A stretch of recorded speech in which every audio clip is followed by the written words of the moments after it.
The frozen air carried a faint metallic sting on the morning of January 14, 1945, along the tree-shadowed edges of the Ardennes. Light had barely begun to rise over the snow-packed ridgelines when a low wind pushed powdery flakes across a shattered American roadblock. The forest was still, as if the world held its breath. And at the heart of that silence stood a young infantryman brushing frost from a weapon held together by mismatched screws. Borrowed springs and a stubborn refusal to die. It was a Thompson submachine gun, or something that only vaguely resembled one. The receiver came from a burned-out transport crate. The charging handle had been filed smooth by a mechanic the soldiers never met. The wooden grips belonged to two different production runs. Where precise machining should have reigned, there were dents, scratches, and a faint scar of battlefield improvisation. Even the magazine catch wobbled slightly, refusing to sit flush, but inside his coat pocket, the soldier carried a single .45 ACP cartridge, resting between wool and determination. Its brass case had grown warm against his body. To most, it was just another round in the endless river of American ammunition. But to him, it symbolized something vast and reassuring, that behind him, across the ocean, stood a nation capable of forging millions more. Where the Axis relied on precision and hierarchy, America relied on volume-on factories lit past midnight, on tired hands squeezing out cartridge after cartridge. That brass cylinder was democracy reduced to its simplest shape. The Germans, scouring the tree line that morning, believed they saw fear in the American posture. To them, the enemy clutched a weapon that appeared on the verge of collapse. Intelligence reports had repeatedly stated that U.S. units were over-equipped but under-experienced, their firepower wasted through poor discipline. German soldiers joked that a Thompson cobbled together from spare parts was as dangerous to its owner as to them. They expected the American line to break with a single push. The Ardennes offensive had fed them confidence reports of shattered units, displaced regiments, abandoned vehicles. A handful of infantrymen with a weakened roadblock seemed insignificant before the momentum of the Wehrmacht. They expected an easy advance. What they received instead would be recorded in after-action summaries, whispered among rifle squads, and quietly acknowledged even by captured German officers. 21 men cut down in less than a minute by a weapon they believed would fail the moment it fired. The morning stillness shattered first with the crunch of boots. German patrol elements pushing forward, testing the American perimeter. They moved confidently, expecting only token resistance.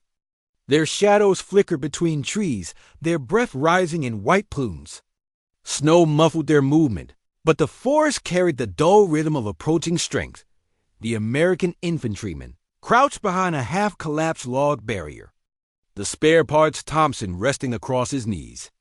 He pulled that single .45 CP cartridge from his pocket, rolling it slowly between gloved fingertips.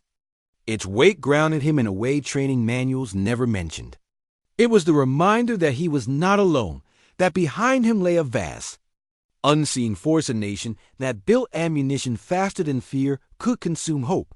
The symbolic cartridge slid into the magazine, locking into place with a soft click that echoed louder in his mind than any shouted command.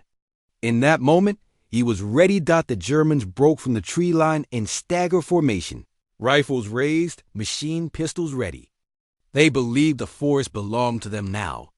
They believed no American with a junk gun would stand against an organized, advanced. Yet history tends to turn on the quiet calculations of ordinary people. And on this frozen morning, one of those people chose to turn the tide. The first burst erupted so fast it seemed to split the cold itself.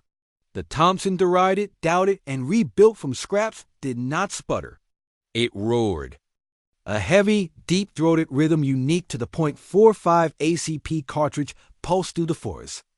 The sound echoed across the snow like a hammer falling repeatedly on steel. Each shot produced a puff of steam from the muzzle as hot gases met frozen air. German soldiers froze. They had expected timid rifle fire, a retreat, a plea for artillery support. Instead, they encountered the unmistakable rattle of American industrial firepower. That slow but devastating cadence that Allied veterans said felt like freedom in mechanical form. The first 3 Germans fell before they understood the source. The next 4 attempted to dive behind a spruce trunk. But the Thompson's broad cone of fire hated by engineers yet loved by men. Combat cut through branches and wood with equal brutality, and the spare parts weapon kept running. Historical records later confirmed that the Americans' Thompson, built from mismatched components, achieved a rate of fire slightly slower than factory specifications. This mechanical quirk, usually considered a defect, actually stabilized the recoil in short bursts, transforming mechanical imperfection into tactical advantage. 7 seconds had passed.